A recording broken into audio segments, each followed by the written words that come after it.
여러분은 이제 인생을 무엇라고 정의를 하십니까? 우리가 인생에 대해서 많은 정의를 내릴 수가 있지만 저는 인생은 관계다라고 이렇게 정의 내릴 수 있다고 생각합니다. 그래서 인생은 성공과 행복이 인생에 있어서 성공적인 인생, 행복한 인생이 다 관계에 있습니다. 그래서 특히 이제 우리 그리스도인들은 이제 하나님과의 관계가 바르게 되어야 되고 또 이웃과의 다른 사람과의 관계가 바르게 되어야 됩니다. 그래서 어떻게 보면은 인생은 하나님과의 관계 그리고 사람과의 관계만 잘하면 될 것 같아요.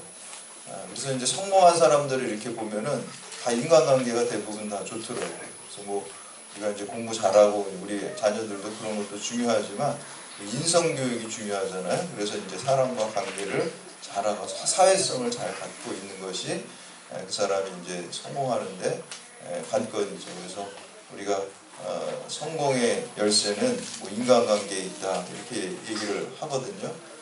마찬가지입니다. 하나님과의 관계도 천국의 열쇠는 하나님과의 관계가 있습니다. 하나님과의 관계와 우리 사이의 죄로 인해 그 관계가 단절되고 관계가 파괴된 것을 우리가 그 죄를 짓고 그렇게 되면 지옥에 가게 되고 멸망하게 됩니다. 그런데 이제 예수님께서 그 관계를 회복시키시기 위해서 이 땅에 오시고 십자가를 지심으로 말미암아 그 십자가를 믿는 자들에게는 죄가 용서받고 또 관계가 하나님과의 관계가 회복되게 됩니다. 그러한 관계가 하나님과의 관계가 회복된 것을 우리가 구원이라고 해요. 그리고 천국에 이르게 된다라고 말하는 것입니다. 그래서 하나님과의 관계가 회복되는 것이고요. 근데 이제 관계는 양면성이 있어요. 관계가 좋으면 천국인데요. 관계가 나쁘면 지옥입니다. 하나님과의 관계가 바르게 되면 천국이 되겠죠. 구원이 되겠죠. 그러나 하나님과의 관계가 단절이 되고 죄로 인해 하나님과의 관계가 막히게 되면은 지옥이 되고 멸망이 되겠죠. 우리 인간관계도 마찬가지잖아요. 인간관계도 가정에서 혹은 직장에서 관계가 좋으면은 너무너무 기쁜 거예요. 그래서 우리 교우들이 이렇게 관계가 좋으니까 교회에 오면은 사랑이 넘치고 행복한 거죠. 근데 만약에 여기 이제 관계가 안 좋은 사람이 있다 그러면은 교회에도 가기 싫고 그리고 또 직장에 또 안 좋은 사람이 있다 그러면은 직장 생활이 스트레스 받고 힘든 거예요. 근데 이제 가정에 또 안 좋은 사람이 있다. 부부관계가 안 좋다. 그러면 이제 가정이 지옥이 되는 거예요. 근데 부부관계가 좋다. 그러면 어떻게 될까요? 가정이 천국이 되는 것입니다. 그래서 관계가 이렇게 우리에게 중요합니다. 그래서 오늘 말씀에 특히 보면은 우리가 이 요한 1서는 전체가 사귐과 교제라는 거라고 그랬잖아요. 그러니까 하나님과의 사귐, 교제, 하나님과의 관계에 대한 얘기, 그리고 이웃과의 관계에 대한 얘기입니다. 어떻게 보면 성경은 두 관계를 얘기를 하고 있어요. 구약은요, 10계명에서 그 관계를 얘기하고 있어요. 1계명에서 4계명까지는 하나님의 관계고 5계명부터 10계명까지는 인간관계에 대한 거예요. 그러니까 하나님과의 관계를 잘하는 거, 사람과의 관계를 잘하라는 게 10계명의 내용입니다. 그리고 10계명을 좀 더 다르게 말씀한 게 예수님께서 하나님 사랑, 이웃 사랑, 지상 명령을 얘기했잖아요. 그래서 모든 율법을 정리한 것이 하나님을 사랑하고 이웃을 사랑하라는 거죠. 하나님 사랑이 수직이 되고 이웃 사랑이 수평이 돼서 십자가의 사랑이 되는 줄 믿습니다. 그 십자가를 보면은 관계 회복을 우리가 볼 수가 있어야 돼요. 하나님과의 사랑의 관계가 회복되는 것이고요. 이웃과의 사랑의 관계가 회복되는 것이 그게 십자가 사랑입니다. 그리고 그 관계를 회복하기 위해서는 우리 안에 아가페의 사랑이 부어져야 될 줄로 믿습니다. 내가 사랑하고 내가 희생할 때 관계가 회복되는 것, 회복의 역사가 놀라운 역사가 일어나는 것입니다. 특별히 이제 오늘 본문 말씀에 보면은 요한일서 1장 5절에서 10절에는 이 하나님에 대해서 말씀하고 있어요. 먼저 이 관계의 순서도요, 하나님과의 관계가 항상 먼저예요. 이웃과의 관계보다. 하나님과의 관계가 먼저 되고 그것을 모델로 해서 그것을 샘플로 해서 이웃 사랑을 전합니다. 하나님이 우리에게 사랑을 부어주셨잖아요. 아가페 사랑을 부어주셨는데 그 사랑을 받아서 우리가 거기에 응답함으로써 하나님과 관계가 바르게 된 것처럼 그거를 모델로 우리가 받은 이 사랑을 이웃에게 먼저 사랑을 주는 거예요. 내가 그럼으로써 우리 사랑의 관계가 회복되는 거예요. 그 아가페 사랑을 먼저 준다는 것은 우리 주님같이 희생적인 사랑, 이타적인 사랑을 하는 것입니다. 하나님이 나를 사랑하신 것 같이 내가 이웃을 사랑할 때 사랑의 관계가 회복되는 거예요. 그래서 그리스도인들은 좀 희생하고 또 스스로 손해보고 그래야 됩니다. 그래야지 관계가 회복되죠. 내가 손해 안 보려고 그러고 내가 이기적으로 하면은 관계가 절대 회복되지 않습니다. 하나님께서 나에게 주신 그 사랑을 생각하면서 내가 이웃에게 사랑할 때 관계가 회복되는 것이죠. 그래서 오늘 특별히 오늘 말씀은 먼저 하나님과의 바른 관계를 위해서, 하나님과의 바른 교제를 위해서 하나님이 어떤 분이신지 말씀하고 있습니다. 그래서 이 말씀을 통해서 하나님과의 바른 교제와 사귐을 갖고 또 영생 복락을 누리시는 여러분들 다 되시기를 주님의 이름으로 축복합니다. 첫 번째, 하나님은 빛이십니다. 우리가 이제 누군가를 교제할 때는 그 상대가 누군지를 잘 알아야 돼요. 하나님과 교제할 때도 하나님이 어떤 분이신지를 알아야 돼요. 근데 이제 성경 말씀에 하나님이 어떤 분이신지 잘 기록하고 있습니다. 그래서 이제 5절 말씀 우리가 함께 공독합니다. 5절 시작. 우리가 그에게서 듣고 너희에게 전하는 소식은 이것이니 곧 하나님은 빛이시라. 그에게는 어둠이 조금도 없으시다는 것이니라. 아멘. 하나님은 빛이다고 이렇게 이제 분명하게 말씀하고 있습니다. 그리고 이제 뒤에 가면은 요한일서 4장 8절에 가면은 하나님은 사랑이시다 이렇게 나오고 있어요. 그러니까 요한일서에 하나님에 대해서 말하는 대표적인 게 하나님은 빛이시고 하나님은 사랑이시다라고 말씀하고 있습니다. 이 성경에서 보면은요, 이 빛이라는 것은 진리를 말하는 것이고 진실, 순결, 선악, 정의, 천국, 하나님을 표현하는 거예요. 창세기 1장 3절에 보면은 하나님께서 최초로 첫째 날 창조하신 게 빛이 있으라 그랬죠. 빛이 있었어요. 그런데 이제 그 빛은 넷째 날에 보면은 태양빛이 있고 달빛이 있어요. 그러니까 태양빛하고 달빛과 다른 빛이 있었다는 거예요. 하나님의 빛입니다. 사도 바울이 다메섹 도상에서 부활하신 예수님을 만나죠. 그때 어떻게 만날까요? 하나님이 정오의 빛보다 더 밝은 빛으로 임재하셨잖아요. 사막 지역에서 12시 정오의 햇빛이 얼마나 강하겠습니까? 근데 그 햇빛보다 더 강한 빛으로 임재하셨어요. 요한계시록에 보면은요, 거기는 해와 달이 필요 없다고 그랬어요. 하나님의 빛이 있기 때문에 그 빛보다 더 밝은 빛이 그곳에 있기 때문에. 그래서 하나님은 빛으로 이렇게 표현되고 있습니다. 반면에 이제 어둠이라는 것은 죄악과 불신함과 무지함과 약함과 불의함과 지옥을 상징합니다. 그래서 여러분들이 하나님에 대해서 경험할 때 빛으로 임재하시는 것을 우리가 경험할 수 있습니다. 그래서 교회의 이름 중에서도 뭐 빛교회 아니면 예수님에 대해서 요한복음에 나온 것처럼 참빛 대신 주님이다 그래서 참빛교회 이렇게 얘기를 하고, 또 우리들을 뭐라 그럽니까? 빛의 자녀들이다 라고 합니다. 그래서 빛의 자녀들 교회라는 그런 교회도 있더라고요. 그래서 어둠의 자녀들은 사탄의 자녀들이고 빛의 자녀들은 하나님의 자녀들이 되는 것입니다.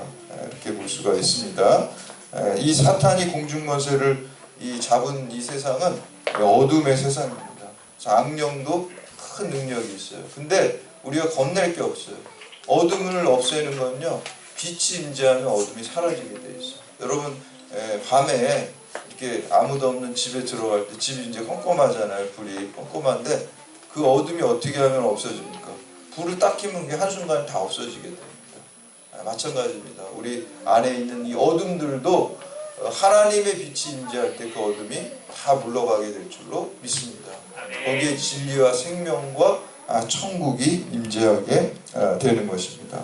근데 이 빛은요, 이사야서에 보면은 60장 1절에 너희는 일어나 빛을 발하라 라고 말씀하고 있습니다. 그래서 하나님이 빛이심을 깨달은 자들은 사명이 있습니다. 하나님을 깨달은 자는 그냥 나만 혼자 하나님을 알고 있는 게 아니라 그 빛을 세상에 발해야 합니다. 빛과 소금의 역할을 우리가 이 세상에 우리 그리스도인들이 감당해야 됩니다. 근데 우리 안에서 나오는 빛이 아니라 우리는 반사체가 되는 거예요. 그러니까 하나님이 주신 빛을 받아가지고 하나님을 바라볼 때 그 빛을 세상 가운데 비치는 자가 되어야 됩니다. 우리 안에서 나오는 빛이라는 것은요, 영원한 빛이 아니고 생명의 빛이 아니에요. 그렇기 때문에 하나님의 빛을 받아서 우리가 태양빛은 발광체라 그러잖아요. 스스로 빛을 발하는 거고, 달은 사실은 반사체예요. 태양빛을 받아가지고 우리에게 달빛이 보여지는 거거든요. 그러다 보니까 이 반사체는요, 자기가 어두우면 어두울수록 잘 빛을 반사할 수가 있어요. 발광할 수가 있어요. 마찬가지입니다. 죄악된 우리의 자아를 죽이면 죽일수록 하나님의 빛을 잘 받아서 세상 가운데 반사할 수 있게 되는 겁니다. 그래서 여러분들이 내 욕심과 내 생각을 갖다가 내 죄악된 자아가 죽을 때 내가 죽고 예수 생명으로, 예수의 빛으로 살 수 있게 되는 것입니다. 그래서 이사야 선지자는 너희는 일어나 빛을 발하라 이렇게 말하면서 뒤에 여호와의 영광이 내 위에 임하였음이라 라고 이렇게 말씀하고 있습니다. 그래서 어떻게 빛을 발하냐? 여러분이 이렇게 말씀의 자리로 나오고 기도의 자리로 나오고 예배의 자리로 나오고 찬양의 자리로 나오게 되면 하나님의 빛을 발할 수가 있어요. 우리가 출애굽기에 보면은 모세가 이제 시내산에 이렇게 들어가서 40일 금식 기도를 하잖아요. 그때 하나님과 깊은 교제를 나누잖아요. 기도 가운데 깊은 교제를 나누고 십계명을 받아가지고 내려올 때 사람들이 뭐라 그랬어요? 모세에게서 이 빛이 나니까 볼 수가 없었다고. 왜 그럴까요? 그게 모세 자체에서 나는 게 아니잖아요.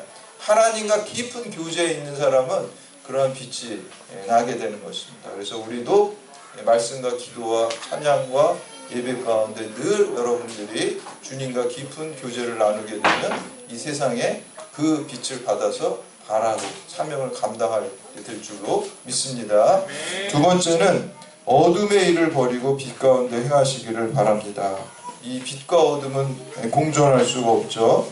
그래서 하나님은 빛이시고 하나님에게는 어둠이 조금도 없습니다. 그래서 사도 바울은 고린도후서 6장에서 이렇게 표현합니다. 너희는 믿지 않는 자와 멍에를 함께 매지 말라. 의와 불법이 어찌 함께하며 빛과 어둠이 어찌 사귀며 그리스도와 벨리알이 어찌 조화되며 믿는 자와 믿지 않는 자가 어찌 상관하며 라고 말씀하고 있습니다. 오늘 6절 말씀 함께 우리가 봉독합니다. 6절 말씀 시작. 만일 우리가 하나님과 사귐이 있다 하고 어둠에 행하면 거짓말을 하고 진리를 행하지 아니합니다. 아멘.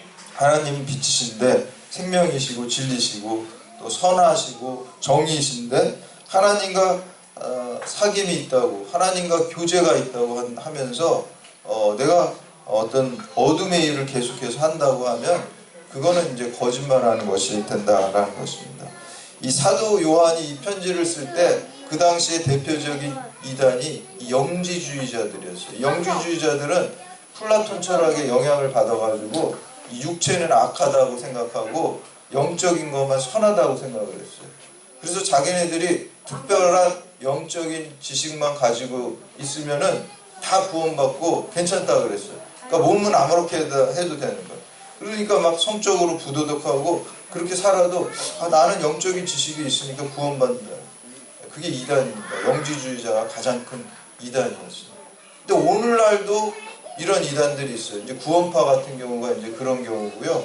구원파가 아니더라도 정통 교단과 정상적인 교회에 다니면서도 우리들 가운데도 은연중에 그런 생각을 가질 수 있다는 거예요. 우리가 믿음으로 구원받는다고 했으니까 내가 뭐 아무렇게나 살아도 되지 않겠는가 이렇게 생각하는데 우리가 믿음으로 구원받는 건 맞지만 아무렇게나 살라고 얘기하지는 않습니다. 우리 성도의 단계는 3단계가 있어요. 칭의의 단계가 있고 성화의 단계가 있고 영화의 단계가 있어요. 칭의의 단계는 예수 그리스도를 믿음으로 말미암아 우리가 하나님의 자녀가 되고 구원을 받는 거예요. 이 칭의의 단계를 여러분들이 다 거쳐 지나왔어요. 예수님을 마음에 믿고 입술로 고백을 했기 때문에 여러분들은 구원받은 자녀가 된 거예요. 근데 여기서 멈추서는 안 되는 거예요. 두 번째로 성화의 단계를 가야 돼요. 성화의 단계는 예수님을 닮아가는 거예요. 빛 대신 주님을 따라 살아가는 거예요. 선한 삶, 사랑의 삶을 살아가는 거예요. 그래서 우리 금년도 표어가 믿음으로 구원받고 행함으로 쓰임받는 경찰대학 교회라고 했는데, 믿음으로 구원받는다는 게 칭의입니다. 행함으로 쓰임받는 게 성화입니다. 그리고 우리가 예수님 닮아가야 돼요. 그리고 영화의 단계가 있어요. 영화의 단계는 지금 여러분들이 신경 안 써주셔도 돼요. 나중에 주님 만날 때 우리가 주님과 같이 부활의 몸으로, 영화로운 몸으로 변하게 됩니다. 그러니까 성화의 끝에 칭의와 성화의 삶을 살다 보면 종말에 우리가 영화로운 몸을 입게 돼요. 그러니까 여러분들은 이 세 단계 중에서 신경 써야 될 게 성화의 단계만 신경을 쓰면 돼요, 사실은. 그리고 믿지 않는 자들에게는 아직 그분들은 칭의의 단계를 안 왔으니까 그분들에게는 칭의의 단계로 먼저 올 수 있도록 여러분들이 전도해야 돼요. 그래서 우리가 예수님을 닮아가는 삶을 살아야 되는 것입니다. 이런 빌립보서 3장 12절에서 사도 바울은 이렇게 얘기합니다. 내가 이미 얻었다함도 아니요 온전히 이루었다함도 아니라 오직 내가 그리스도 예수께 잡힌 바 된 그것을 잡으려고 달려가노라. 푯대를 향하여 그리스도 예수 안에서 하나님이 위에서 부르신 부름의 상을 위해서 달려가노라 라고 했습니다. 사도 바울이 예수 믿었잖아요. 다메섹 도상에서 만나가 칭의의 단계를 거쳤죠. 근데 거기서 끝난 게 아니잖아요. 다 이루었다함도 아니고 예수님의 푯대를 향해서 달려간 거예요. 성화의 삶을 죽을 때까지, 주님 만날 때까지. 그리고 상을, 부르심의 상을 위해서. 그래서 우리가 나중에 하나님 주님 만났을 때 상 받을 것을 기대하면서 열심히 살아야 될 줄로 믿습니다. 괜히 또 너무 겸손하게 나는 구원받는 것도 감지덕지 그냥 상을 안 받아도 그렇게 생각하시면 안 돼요. 우리가 히브리서에서도 하나님께서 되신 것과 상 주심을 믿어야 될 줄 된다고 그랬죠. 그래서 상급을 받아야 될 줄로 믿습니다. 우리가 세상의 상은 그냥 영원한 상이 아니기 때문에 그런 것들은 욕심 안 내도 되지만, 하나님께서 천국에 주는 상은 여러분들 거룩한 욕심을 가지고 상 받기 위해서 빛의 자녀답게 또 성화의 삶, 예수님을 닮아가는 삶을 사는 여러분들 다 되시기를 축복합니다. 세 번째는 자신의 죄를 회개하고 용서를 받으시기 바랍니다. 제가 오늘 이 말씀을 이렇게 보면서 고민을 했어요. 이게 이제 성경 순서대로 오늘 본문 말씀에는 이제 제일 뒤에 나와 있는데 순서가 좀 안 맞는 것 같다는 생각을 했어요. 왜냐하면 존 웨슬리 목사님은 회개는 성도에게 있어서 현관문과 같다 그랬어요. 현관문과 같다. 그렇죠? 현관문은 뭐예요? 어떤 들어갈 때 제일 입구가 현관문이잖아요. 회개가 입구예요. 여러분 성령이 임재하시면 제일 먼저 임하는 게 회개의 영이 임해요. 회개의 영. 회개의 영이 임해가지고 내가 죄인이구나 라는 거를 그전에는 몰랐는데 깨닫게 되는 거예요. 사도 바울도 그전에는 몰랐는데 주님 만나고 나니까 내가 죄인 중에 계시구나 그거를 깨닫게 되고 회개를 하게 된 거죠. 순서가 맞잖아요. 하나님이 쓰실 때도 먼저 우리를 회개를 시켜가지고 우리를 깨끗하게 정결케 한 다음에 우리를 사용하시잖아요. 여러분들 집에 그릇이 많이 있죠? 근데 이제 그릇을 사용할 때 더러운 그릇 사용 안 하잖아요. 깨끗한 그릇을 사용하죠. 거기다 물도 이렇게 컵에다 컵도 깨끗한 컵을 쓰지 이렇게 더럽게 뭐 있는 컵은 사용을 안 하잖아요. 그 컵을 사용하려면 먼저 뭘 해야 돼? 설거지를 먼저 한 다음에 사용하는 거예요. 그러니까 설거지하는 게 회개예요, 사실. 하나님이 우리를 사용하실 때도 마찬가지예요.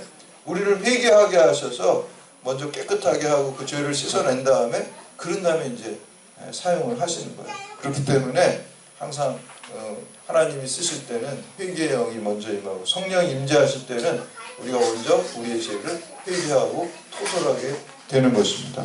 근데 오늘 보니까 이게 지금 맨 마지막 부분에 이제 회개하고 용서받으라고 나오는데 제가 그래서 이걸 앞으로 놓으려고 하다가 여기에 의미가 있구나 라는 걸 깨닫게 됐습니다. 우리 8절에서 10절까지 말씀 함께 봉독합니다. 8절에서 10절 시작. 만일 우리가 죄가 없다고 말하면 스스로 속이고 또 진리가 우리 속에 있지 아니할 것이요 만일 우리가 우리 죄를 자백하면 그는 미쁘시고 위로우사 우리 죄를 사하시며 우리를 모든 불의에서 깨끗하게 하실 것이요 만일 우리가 범죄하지 아니었다 하면 하나님을 거짓말하는 이로 만드는 것이니 또한 그의 말씀이 우리 속에 있지 아니하니라. 아멘. 우리가 예수 믿었다고 해서 죄악이 한순간에 다 사라지는 것이 아닙니다. 그래서 사도 바울도 다메섹 도상에서 부활하신 예수님을 만나고 예수님을 믿었지만도 우리가 육신을 갖고 살아가면서 미움과 질투와 또 음욕과 시기와 뭐 이런 것들이 우리가 계속 있어요. 그래서 우리가 사도 바울이 뭐라 그러니까 나는 날마다 죽노라 그랬어요. 죄악된 내가 다시 자꾸 우리 안에서 일어나니까 하나님 말씀 앞에 또 기도 앞에 나와서 자꾸 죄악된 나를 죽여야 돼요. 그래서 우리가 우리 안에는요 성령의 소욕과 육신의 소욕이 다 있어요. 우리가 이 세상에 살아가는 동안 예수님 믿어서 성령이 우리 안에 임재하시고 우리 안에 내주하시기 때문에 성령의 소욕이 그리스도인들에게는 있어요. 하나님 말씀대로 살아야지 하는 마음이 다 있다는 거예요. 근데 육신이 연약하니까 자꾸 육신을 따라가게 돼 있어요. 그것을 우리가 뭐라 그래요? 영적 전투라 그래요. 영적 전투. 우리 안에서 성령의 소욕과 육신의 소욕이 계속 싸우고 있어요. 그래서 인디안 그 동화 중에 그런 거 있잖아요. 어떤 할아버지가 인디안 그 꼬마 손자한테 이렇게 얘기를 해요. 우리 안에는 2마리 늑대가 있다는 거예요. 2마리 늑대가. 2마리 늑대가 있는데 그러니까 그 소년이 이렇게 물어보요. 할아버지가 누가 이길까요? 애들은 그게 항상 궁금하죠. 그러니까 할아버지가 이렇게 얘기를 했어요. 네가 먹이 많이 주는 늑대가 이긴다. 이렇게. 우리 안에도 성령의 소욕이 있고 육신의 소욕이 있어요. 성령의 소욕이 이기게 할 수 있는 비결이 뭘까요?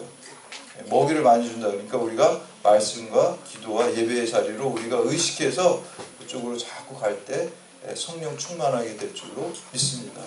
우리가 예수 믿었을 때 성령이 우리에게 성령 세례로서 예수를 믿게 됐고 성령이 우리 안에 살지만 성령 충만한 것은 우리의 의지의 노력이 있어야 될 줄로 믿습니다. 우리가 하나님 말씀 앞에 나오지 않고 기도의 자리로 나아가지 않고 예배의 자리로 나아가지 않으면 성령이 우리 안에 있어도 침체가 있습니다. 침체가. 역사할 수가 없어요. 성령이 계시긴 하지만 역사하지 않습니다.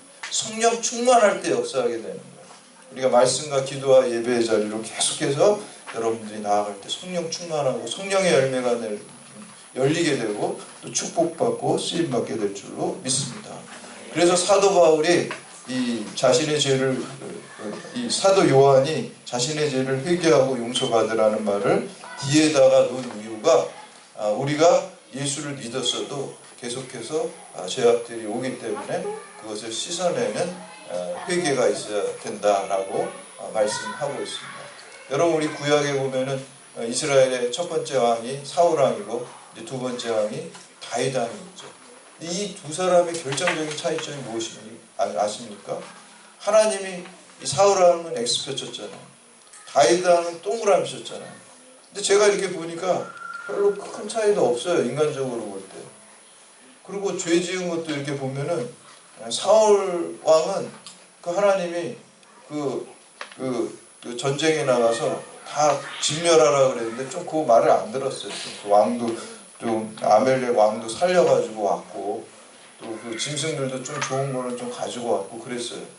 그 정도 죄를 졌어요. 그렇죠?